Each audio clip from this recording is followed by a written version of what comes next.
Zed Ayesh is recognized throughout the region as a leader and has worked for many organizations, conglomerates throughout the Middle East and internationally. Zed, thank you for joining us today. Thank you for having me. I really appreciate it. Why don't you talk to us a little bit about Zed Ayesh? What do you do and why are you so famous? I don't consider myself famous, but maybe recognized. My name is Zed Ayesh. I grew up in Jordan. And after finishing first college degree, I went to the States, finished my MBA in there in finance and marketing. Then worked for corporate America for about 18 years. Moved with my family to UAE in 2006. Started working for local conglomerates or companies in the different sectors and industries. And the focus was always with those companies on real estate and construction. And since then, I worked for a couple of groups. Also was able to get another MBA in Islamic finance and be able to manage companies across the globe working for local conglomerates. Our focus was always on real estate and construction, but we extended or expanded the business into multi-industries in many countries across the globe. I understand that you have a book that's being released Sure. next year sometime. Maybe this is why I'm being recognized. The book talks about a formula for success. The title of the book is The Ratio of Success. And in a nutshell, it says what it takes to make you successful in personal and in business life. And in short, it is genuine effort over time. So if you do genuine effort in anything that you have in front of you, and real genuine effort over periods of time, for so many times, you guarantee to be successful. I heard that you were once on the campaign for President Clinton. Yes. Tell us a little bit about this story. I found it quite interesting. That was many years ago in 1992. So you imagine how young I was. Plus, it was my second year almost in USA. So still navigating a lot of things, not only social culture, but also corporate culture. So in that area, I learned a very important lesson that a big project, if you break it into smaller pieces, you're guaranteed to succeed. It's one win at the time. It'll guarantee a bigger win. So, you know, the campaign for being the president is no small task. What they do, they break it down into states, then they break it down into counties, and in counties, they have offices. And I work actually in Wake County office in Raleigh, North Carolina, with the campaign. And this was, I would say, it's a transforming experience, because something monumental like this, you break it down into smaller pieces and it becomes doable. So imagine if you're building a big project, and if you're building a big, you know, if you don't break it down into smaller pieces, it will continue or will be monumental. So I learned even in construction that, or other projects, if you break them down into smaller pieces, you guarantee to have them, you know, done. Is this part of what your book's about? That's actually one chapter. Yes. The ratio of success is, reverse engineer your task in a way where breaking down a big task or a big project into smaller pieces. And then you achieve those smaller pieces, and once they combine, they become a bigger one. So let's say, for example, you wanted to do a task. So if you break it down into smaller, genuine effort per task, and you do those efforts in a smaller intervals, more repetitive, you're guaranteed to get to the end result. I understand in business that you've been very strong in the area of sales and marketing. Correct. Strong focus there, driving the company's success through sales. Do you have anything to add to this discussion? Actually, I do believe, that we are always in sales. Doesn't matter what our job. We try to sell our, expertise. We try to sell our relationship in a way or another. So we always make in the pitch of sales, and in sales, it's all about, having the right solution for the right customer at the right time.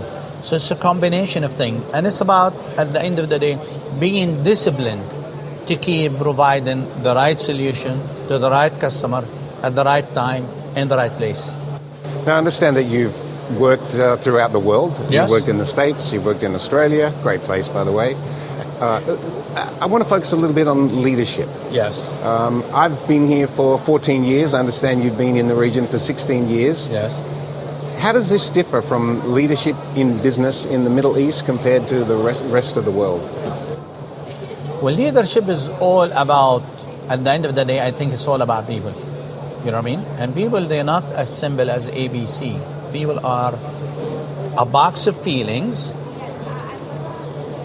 a complete interrelated active thoughts and cultures, and also backgrounds and things. So when you talk about leadership, if you talk about achieving something, you have to talk about people first.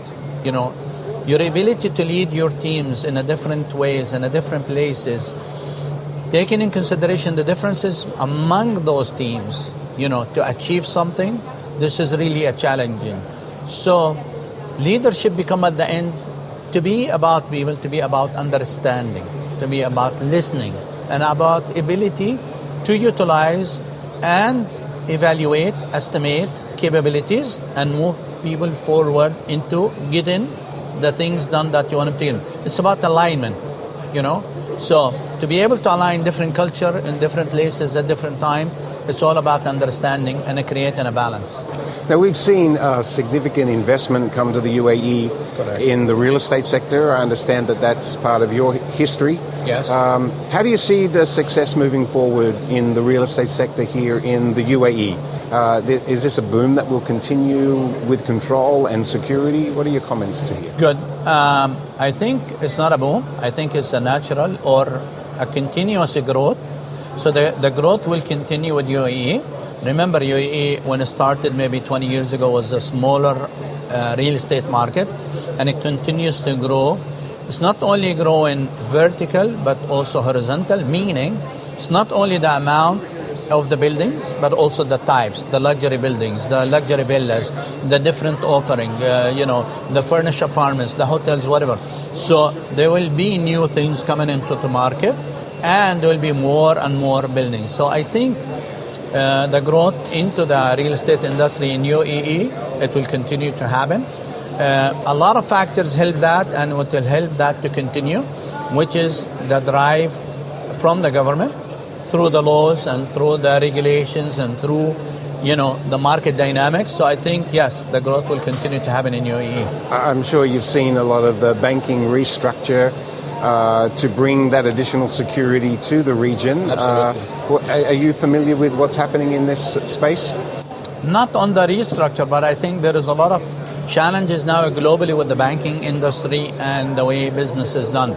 I think UAE continue to be a hub for business, and it will continue to be a hub that way, because the way they deal with the rules, the global rules and regulations, they continue to be good global citizen. They are doing much more than anybody else to make sure that that things are going into the right direction. The banking industry here is one of the most advanced one in the globe, and that help a lot of movement of investment capital in UAE. Number one country in the world where millionaires moved to, it was UAE in the year 2022. There about 4,000 millionaires moved to live in UAE in the last year.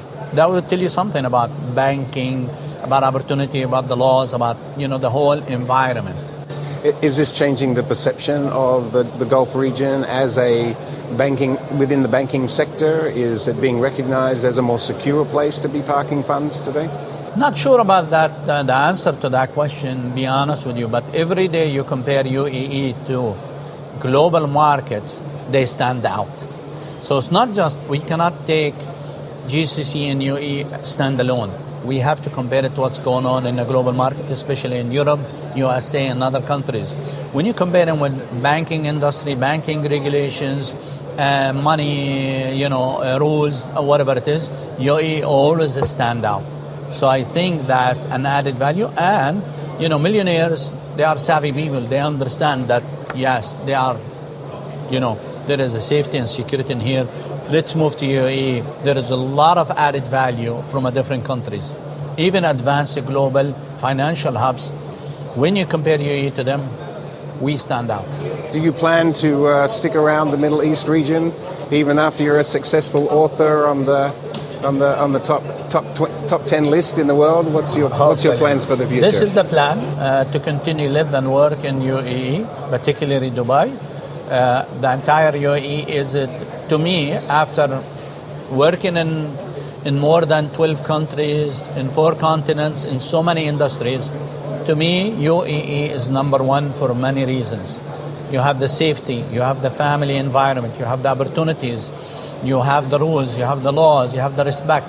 The entire ecosystem in UAE is very attractive for anybody to be here, to live here, to work here.